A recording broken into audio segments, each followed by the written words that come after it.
आपण पाहताय क्राईम मुक्त महाराष्ट्र, रोखठोक वार्तांकन, रोखठोक बातमी।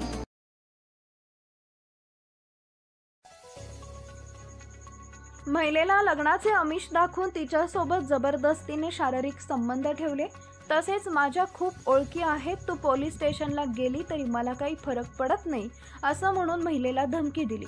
तर आरोपीच्या ओळखीच्या महिलेने बघून घेण्याची धमकी पीडित महिलेला दिली। या प्रकरणी कोंडवा पोलिसांनी महिलेसह दोघांवर गुन्हा दाखल केलाय। हा प्रकार जून 2023 ते मे 2024 या कालावधीत खडकवासला व कोंडवा येथील निर्जन रस्त्यावर कारमध्ये घडलाय। याबाबत 35 वर्षीय महिलेने कोंडवा पोलीस ठाण्यात फिर्याद दिली आहे। यावरून दीप्तेश पुजारी वय वर्ष 30 राहणार वडगाव धैरी व 30 वर्षीय महिला यांच्या विरुद्ध भारतीय दंडविधान संहिता कलम 376, 376/2N 506 नुसार गुन्हा दाखल केलाय।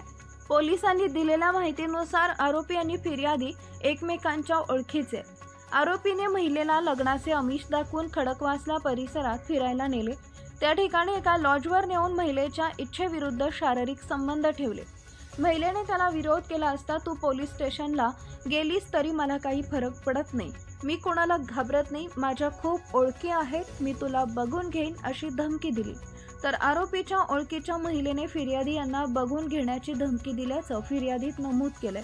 पुढील तपास महिला पोलीस उपनिरीक्षक पाटील करत आहेत।